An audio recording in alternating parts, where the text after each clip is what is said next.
Greetings to all our learners. Welcome to CEC lectures. Dear learners, in this lecture we will be focusing on a very important topic, significance and scope of international relations.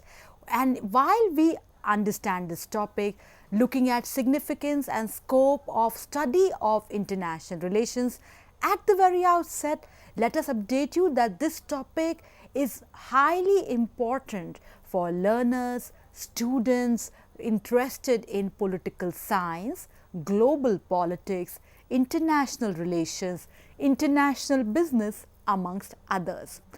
As we go ahead with the lecture, this lecture will also give us glimpses of understanding evolution of international relations, looking at the history, understanding debates from the standpoint of various theorists on the nature of international relations, and most important, situating this history, insights from history on the debates on nature of global politics, international relation, and putting it together with the focus on changes as well as challenges that have been there in the discipline of international relations.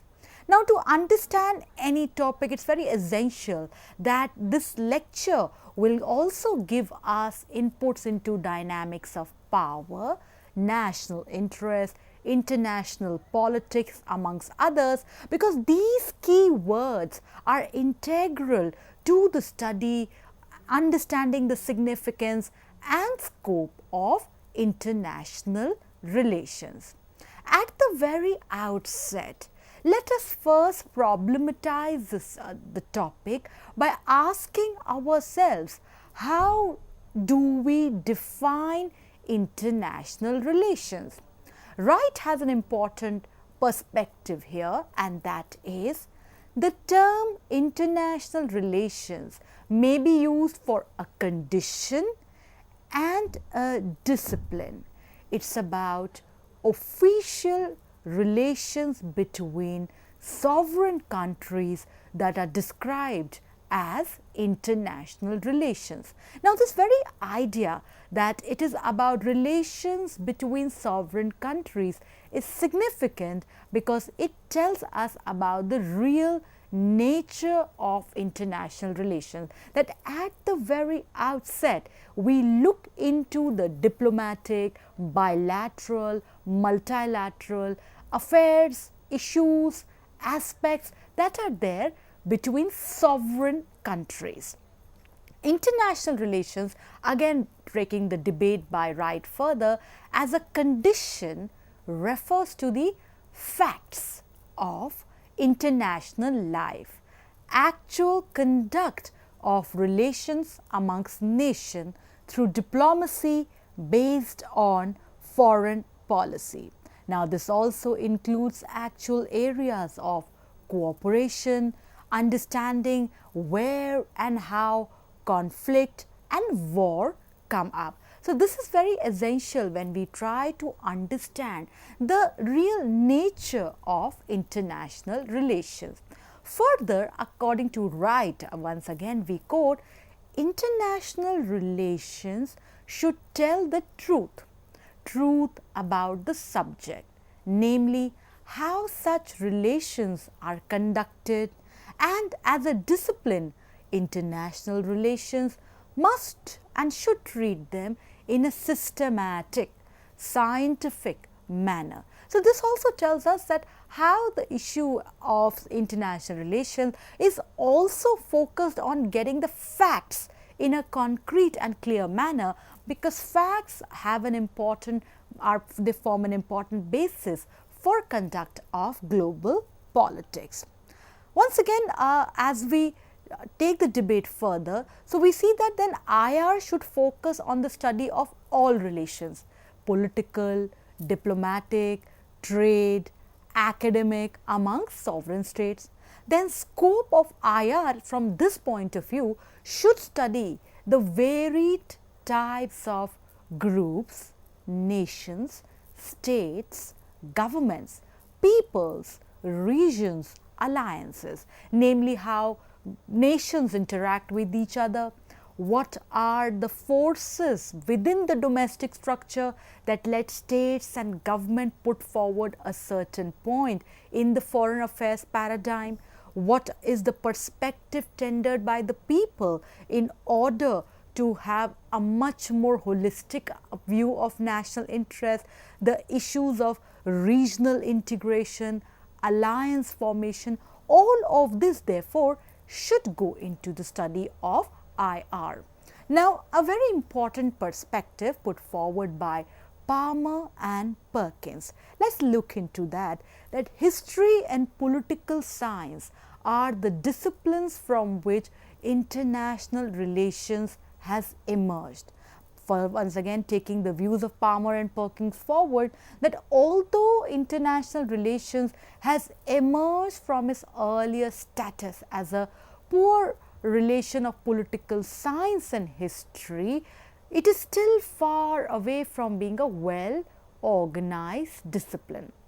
So, what we see here is no doubt when we try to understand the origin of international relations, it is from history, it is from political science wherein the roots of global politics, international relations emerge. Even today, this idea that international relations has a bearing with history and political science is still there, and this is why what Palmer and Perkins said long back ago, that even today the contours of international relations are far, once again quoting Palmer and Perkins, far from being a well organized discipline. Professor Alfred Zimmerman has put forward a very important perspective, and we now understand the views of Professor Alfred, namely that international relations is clearly not a subject in the ordinary sense of the word. It does not provide a single coherent body of teaching material. It is not a single subject, but a bundle of subjects of law, economics, political science, geography.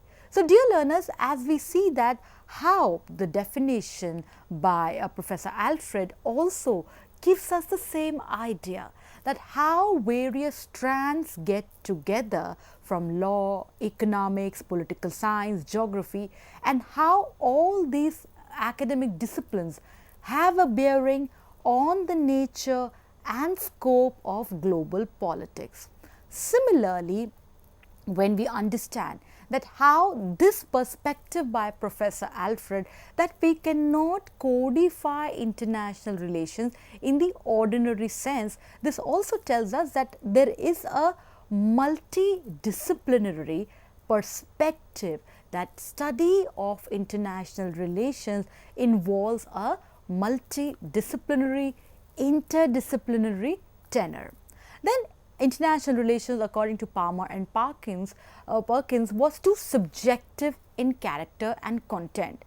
Again, if we try to situate it from the historical point of view, we saw that during the First World War and before that and as well as after that, there was this debate of realist versus idealist. Realists trying to focus on the rational side of global politics, namely power, survival, self-help. The idealist trying to put forward a much more cooperative view of international politics. And with this, within this was the crude historical facts like the League of Nations failed, which was set up after the First World War, but somehow because of failure of League of Nations, Second World War the world saw. Similarly, the collective security system which League of Nations tried to put forward somewhere also failed.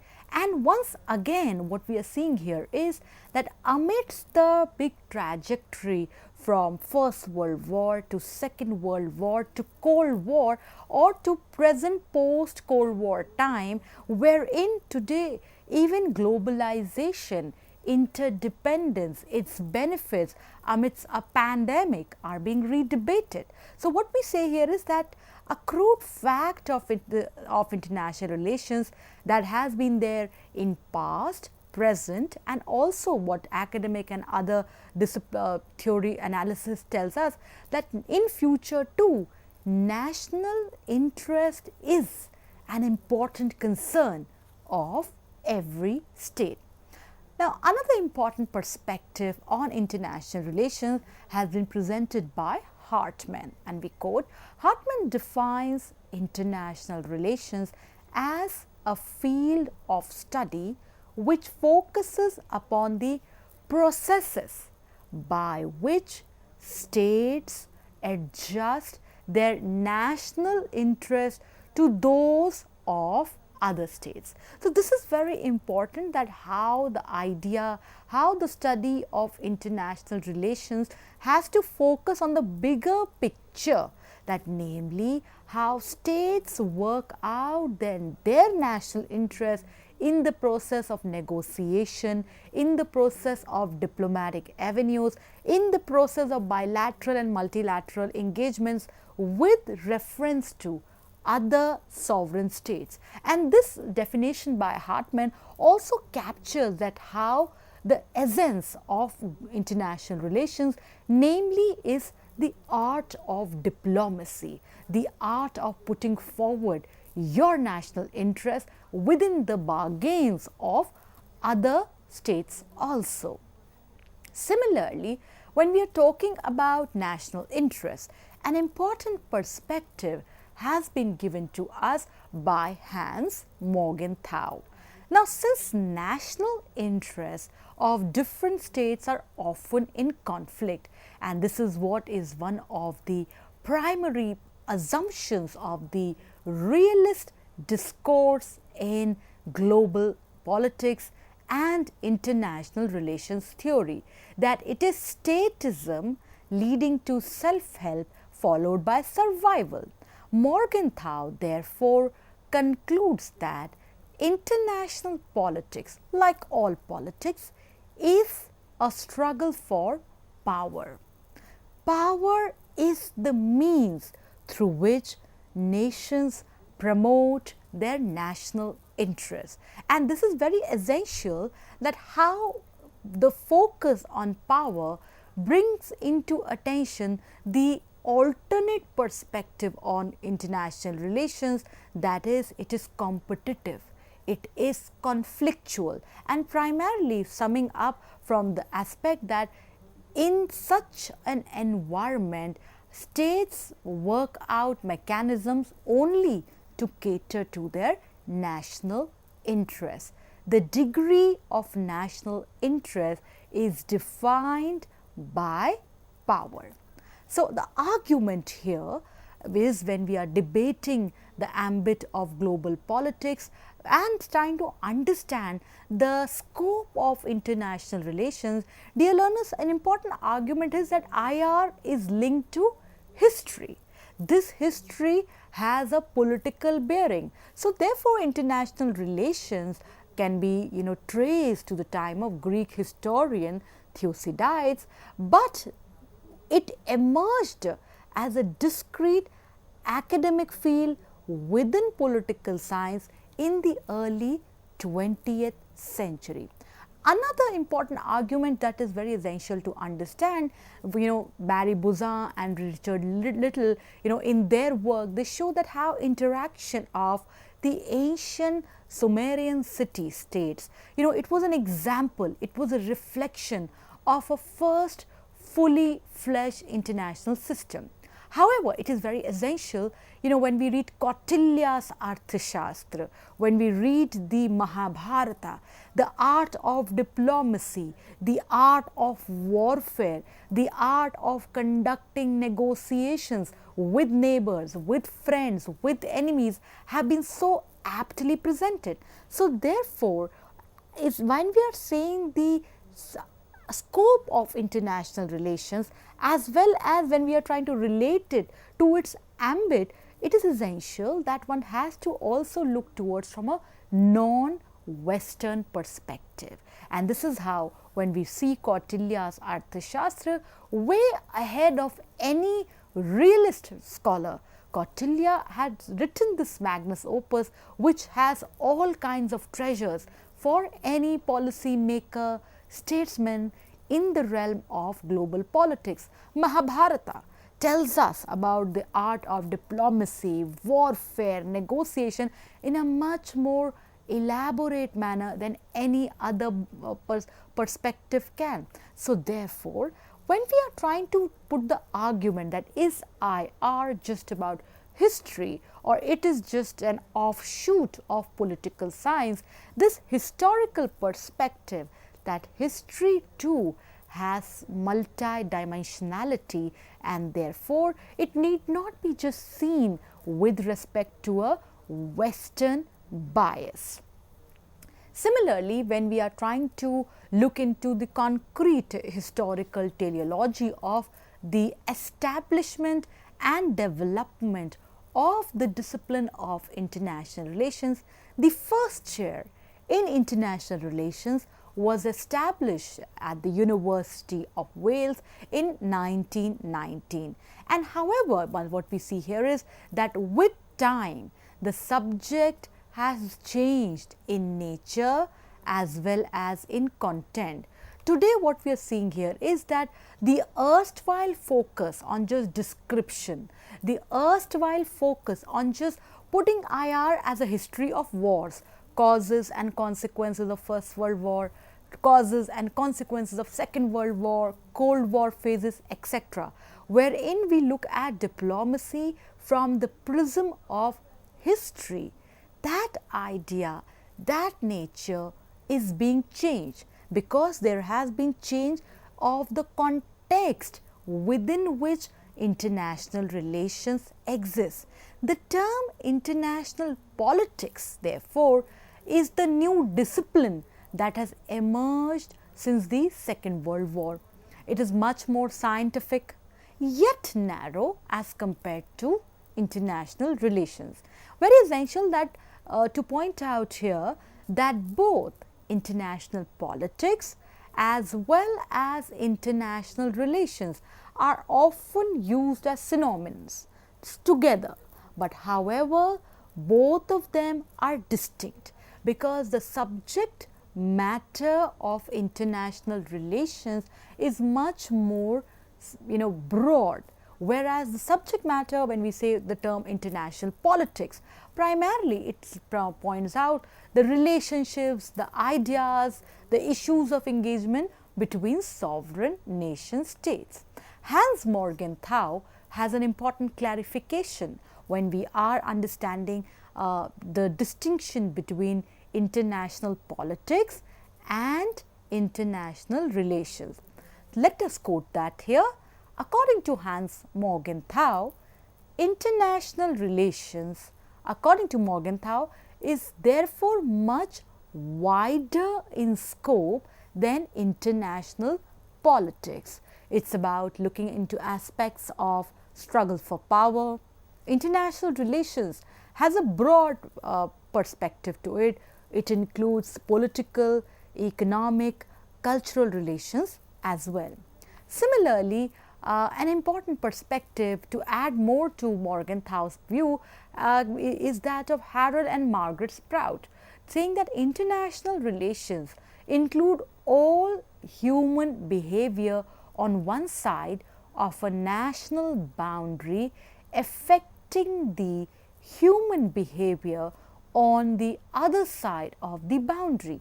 So, this is very important, that how the human behavior, the individual perspective, the psychological motives, how that goes into the bigger conduct of relations between sovereign states. Paddleford and Lincoln also have an important perspective, and we quote that as we understand the scope of international relations. Paddleford and Lincoln say, and we quote, "International politics is the interaction of state politics within the changing pattern of power relation." Now, this is very important, that two words, that it is interaction of state policies. That means state policies change with time. They are always dynamic with reference to catering to national interest, and at the same time changing pattern of power relations. The power relations that existed at the time of First World War did not exist at the time of Second World War. Similarly, what existed, the bipolarity during Cold War, that did not exist in the post Cold War time. So, it is very essential to see how dynamism is essential in the conduct of sovereign state relations. Palmer and Perkins again make an important perspective that international politics is essentially concerned with the state system, and this is very essential to understand because there is an idea, is state the only factor that we must take into account while studying international relations. Therefore, international relations includes all types of relations between sovereign states. It is wider, and international politics, this word is much more narrower in scope. Many a times in competitive examinations and other examinations, we are asked this distinction, international relations versus international politics. So, it is only about the ambit of study. IR is much more broad, whereas international politics connotes a little narrow in scope. Now, we all know that Peace of Westphalia of 1648 led to the development and emergence of the modern state system. This has a bearing on global politics also because the idea of sovereignty has guided the issues of global politics. Today, when we see that from Peace of Westphalia to later times in history, First World War, Second World War, the context and nature of international relations have undergone major changes since the Second World War. As we discussed, that context keeps on changing. Traditionally, world politics was centered around Europe, but today there are great changes in the decision making process in the foreign affairs.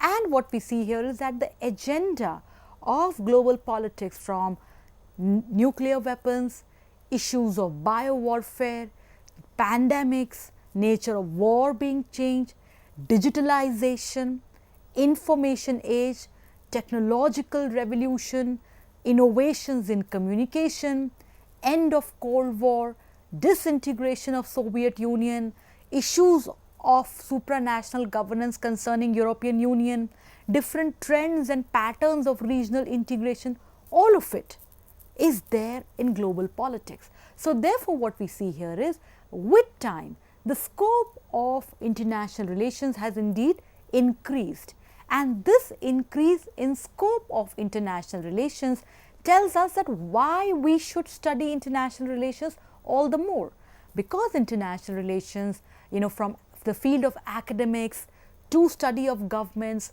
to media to focus on international business also, it is becoming increasingly important because the world which we all cohabit and inhabit is much more interconnected today. Trade, internet, commerce, new challenges, migration, social media, all of it, environment, ecology, ozone layer, climate change, gender concerns, sustainability, all of it has a bearing on individual, society, corporations, polity. So, in this regard, dear learners, the significance of international relations study has magnified, and just like the nature of this discipline, it has a multidisciplinary importance. So, why study international relations? International relations, we all know, as we saw, it is related to several disciplines: history, political science, law, economics, geography, and no country in the world can live in isolation. All the countries in the world today are there in interconnected realm. Revolutions in ICT have not only changed the nature of international relations, but its study very essential, and therefore within interdependence the nature of state system is also undergoing change. There is growing complexity of contacts. Today the foundations of international organizations are much more deep. There are new areas in the study, namely area studies, cooperation, diplomatic history is being reanalyzed, and therefore, so what Palmer Perkins have said then is very relevant today, that is international relations was the study of world community in transition. So therefore, this is largely true even today, that this transition is happening, dynamism is the defining norm, disruption is the defining norm, but this transition has not reached a terminal point. However, the underlying facts of international relations have not changed. International environment has changed, will change, and is still gradually changing. There are modifications in the state system. However, it is power, national interest, that is one of the guiding parameters. So therefore, dear learners, the study of international relations is very important and indeed interesting for learners from all disciplines. So once again, thank you for being with us for the lecture. We hope you gained some significant insights into the nature, scope and significance of the study of international relations. Thank you.